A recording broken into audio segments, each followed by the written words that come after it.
Hi, you have reviewed some of the videos in the Magic Life series where I've discussed different organ systems in our human body.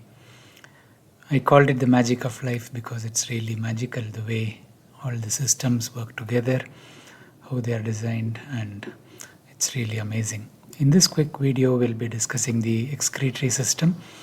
As the name implies, the purpose of the excretory system is to excrete the body waste, and also it has a big role to play in maintaining our fluid balance. So it's mainly composed of the kidneys, the ureter, which is a tube going down from the kidney to the bladder, and we have the bladder emptying through the urethra to the outside. The main component of the kidney itself is a nephron, and the nephron has the glomerulus, which is where the blood vessels enter, and from there the filtration happens into the tubular system, and the tubules have the proximal tubule, the loop of Henle, the distal tubule, and collecting ducts. Each portion of this system passes through a different aspect of the kidney tissue itself, and that helps in regulating the electrolyte excretion as well as excretion of other waste products. And certain hormones like antidiuretic hormone play an important role in controlling the fluid reabsorption from the kidneys. There is a concentrating and diluting mechanism as well. So according to your fluid status, the kidney can either excrete more urine or less urine. The urine produced comes into the renal calyces, which further opens into the renal pelvis, and the renal pelvis leads on to the ureters. It's very important for the regulation of fluid balance as well as excretion of waste products, which are products of metabolism, and to maintain our electrolyte balance and acid-base balance. There are many factors which regulate the renal function. So it's dependent on the blood pressure, because the glomerular filtration depends on an adequate pressure of blood coming into the kidneys. The glomerulus itself has a membrane which controls this process.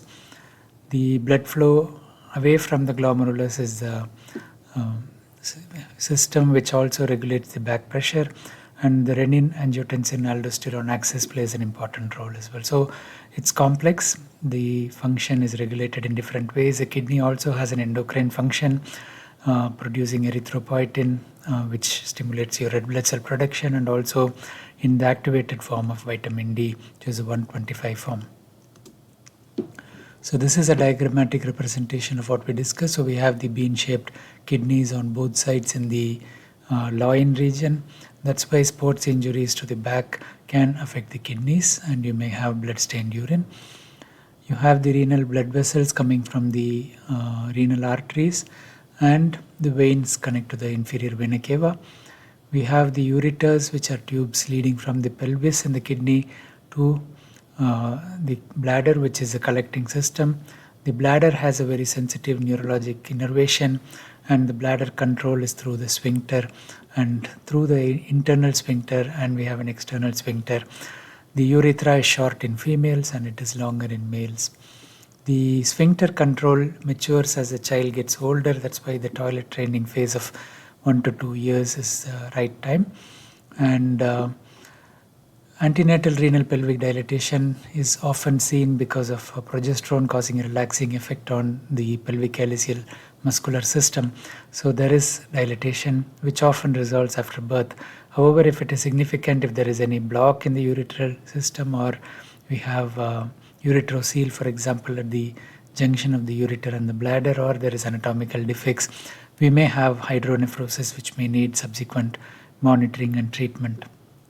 The other important problem that can happen is reflux, where when the bladder contracts, normally there is a valve which prevents the urine going back up to the kidneys and through the ureter. If there is reflux, this mechanism at the ureteric bladder junction is defective, and the urine can go backwards. This is especially important if there is urinary infection, because the infection can go up to the pelvic calyceal system. It can result in renal scarring. So this is a slice of the kidney. We have the calyceal system connecting into the pelvis and the ureter, and this is what we discussed earlier as the glomerulus, the unfiltered blood coming through the afferent vessels, and the efferent vessels take the blood away, and the filtration happens, the proximal tubule, loop of Henle descending and ascending, and the distal convoluted tubule and the collecting system. So almost till it reaches the pelvis, there is some fluid balance adjustments happening. The renal function tests include serum urea, creatinine, and the electrolyte levels, as well as urine analysis to give us an idea of the specific gravity and whether there is urinary infection. So ultrasound can be done, and X-ray can show stones as well. Some of these stones that can affect the pelvic calyceal systems are not radiopaque and they may not be seen on X-ray, while ultrasound may detect them. CT scan and MRI studies can be done to know more of the structural definition, and to assess the function we have radionuclide studies including DMSA or dimercaptosuccinic acid, MAG3, DTPA. MAG3 has replaced DTPA in most centers, and we could do contrast studies. So contrast studies are invasive, they involve more radiation exposure, and micturating cystourethrogram is commonly done. We catheterize the bladder, inject the dye through that, and wait for the patient to void. When there is micturition, the cystourethrogram is done, and this shows if there is any reflux happening. It can take the dye up to the kidneys, and we may see scarring and pelvic dilatation as well. So this is the image that you can get if there is severe reflux with the cystourethrogram. So you can see that there is huge dilatation of the ureters on both sides, and the pelvis is dilated, the calyceal system is dilated. The DMSA scan is typically done to see if there is differential function and if there is any cortical scarring. So you can see that here the right kidney is functioning better. This is from the back, so the sides are reversed. This is the left kidney and the right kidney, and the differential function suggests that there may be a problem. So it's also showing a simultaneous MCUG study. These are different tests that you can do for renal function. Renal failure can happen when the kidney is not able to perform its excretory function adequately. It can happen whenever there is a serious derangement of the kidney function. It can be a congenital defect. It can be toxin damage, either ingested toxins or exposed to toxins in the environment. Medications can damage the kidneys as well. If there is recurrent urinary infections, there is a chance of reflux damaging the kidneys, and scarring, renal failure may happen. And we have immune reactions where deposits of the antigen antibody complex gets deposited. This can happen in conditions like systemic lupus or in transfusion reactions and other conditions.